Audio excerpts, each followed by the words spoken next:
उन दिनों ऐसा था कि अगर आप कॉलेज नहीं जाते तो आप खत्म। तो मैंने एक काम किया जिसकी वजह से सभी को लगा कि मैं सभी का दुश्मन बन गया। फिर मैंने सभी शिक्षकों के साथ एक समझौता किया।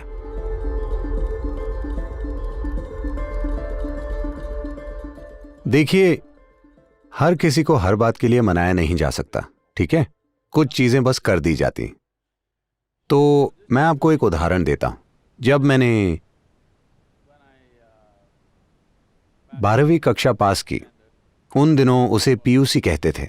उसके बाद मैंने फैसला लिया कि मैं खुद को शिक्षित करूंगा। मैं कॉलेज नहीं जाना चाहता था। यह परिवार ऐसा है जिसमें सभी पढ़े लिखे हैं। कॉलेज नहीं जाना पाप की तरह है।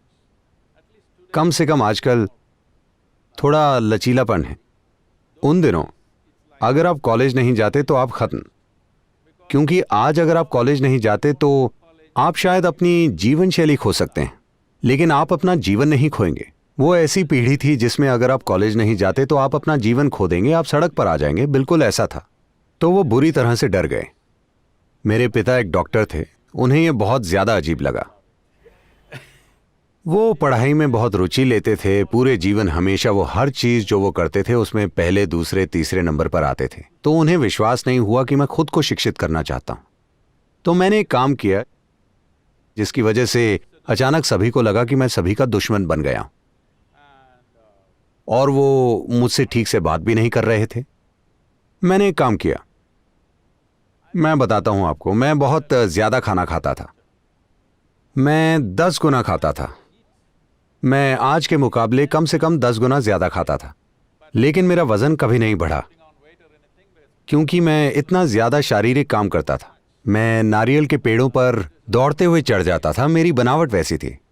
मैं हर दिन 50 से 60 किलोमीटर साइकिल चलाता था, कावेरी में तैरता था और वापस आ जाता था। तब उतना खाता था। फिर मैंने मैसूर यूनिवर्सिटी की लाइब्रेरी में जाने का फैसला किया। हर दिन वो 9 बजे खोलते थे, मैं जाता था। रात में 8 बजे वो बंद करते थे। तब तक मैं वहां बैठा रहता था, और वहां मैंने हर तरह की चीजें पढ़ी।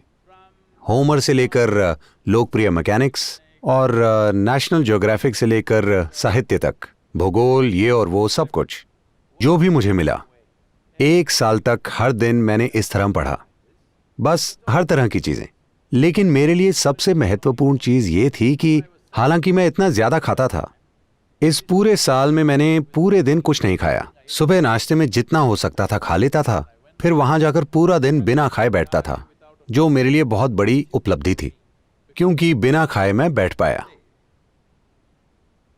इससे मेरे जीवन को देखने के तरीके में विस्तार आया। लेकिन फिर परिवार का ड्रामा शुरू हो गया। मेरी माँ रोने लगी, अगले शैक्षिक वर्ष में कॉलेज जाओ, कॉलेज जाओ, कॉलेज जाओ। फिर मैंने कहा अगर मैं कॉलेज जाऊंगा तो साहित्य पढ़ने के लिए जाऊंगा। मेरे पिता ने कहा तुम कविताएं पढ़कर क्या करोगे, तुम्हें डॉक्टर बनना चाहिए।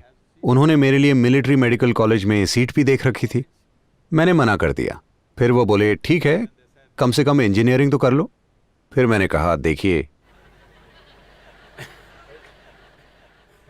अगर मैं कहूं डॉक्टर नहीं बनना चाहता, आप कहें कि जानवरों के डॉक्टर बनो, आयुर्वेदिक डॉक्टर बनो, कम से कम भूतों के डॉक्टर बनो, तो मैं उस बारे में सोचूंगा। मैं कह रहा हूं डॉक्टर नहीं बनना, आप कह रहे हैं इंजीनियर बनो। मैं नहीं सुनने वाला। आपकी समस्या समाज है, आपकी समस्या मैं नहीं हूं। तो मैं बस साहित्य पढ़ने गया, और इन 3 सालों के दौरान शुरुआती दिनों में सभी शिक्षकों के पास पहले से तैयार नोट्स होते थे। उन्हें वो पढ़ते थे और सभी लिखते थे। उन दिनों फाउंटेन पेन होते थे जिनकी कर कर की आवाज आती थी, जिनसे मैं परेशान हो जाता था। मैंने कहा मैं ये कर कर नहीं सुनना चाहता। मैंने उन्हें एक सुझाव दिया, अगर आप हमें वो नोट्स दे दें जो आपके पास हैं, तो हम उन्हें फोटोकॉपी करवाकर आपको वापस दे देंगे। हमें आने की जरूरत नहीं है, आपको भी आने की जरूरत नहीं है। फिर अगर मैं वहां होता था तो मैं 100 सवाल पूछता था जो उन्हें पसंद नहीं था। फिर मैंने सभी शिक्षकों के साथ समझौता किया कि वो मेरी हाजिरी लगा दें, मुझे बस उसी चीज की परवाह थी। तो मैं महीने में 1 बार जाता था, बस ये देखने के लिए कि वो अपना वादा निभा रहे हैं। तो मैंने मैसूर शहर की भूगोल की ऐसी खोज की, गांव की हर पगडंडी, हर पर्वत, हर पक्षी का घोंसला, जो भी वहां था, हर चीज पर मैंने ध्यान दिया, बस बिना किसी लक्ष्य के घूमते हुए। लेकिन आज जैसे जब मैं नदी अभियान के बोर्ड से मिलने गया, जहां सभी प्रमुख विशेषज्ञ हैं, तो कुछ प्रश्न उठे और मैं उन्हें ऐसे ही समझा रहा था। तो वो बोले, सदगुरु आपको ये सब कैसे पता है? मैंने कहा, जो तब बिना किसी लक्ष्य के घूमना था, जिसमें मैंने हर चीज पर पूरा ध्यान दिया, एक कीड़े पतंगे और हर एक चीज पर मैंने ध्यान दिया, वो अब जबरदस्त ज्ञान बन गया है। मेरा इरादा कभी कुछ सीखने का नहीं था, मैंने बस इसीलिए ध्यान दिया क्योंकि ये जीवन है और बस यही करना होता है। हम यहां जीने आए हैं और कोई भी उद्देश्य नहीं है।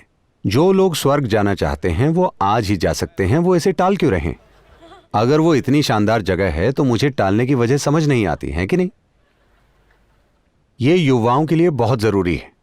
अगर कोई भी कहता है कि इस पृथ्वी से बेहतर कोई जगह है तो ये एक गुनाह है। इसी वजह से हमने यहां पर कई चीजों का विनाश कर दिया है।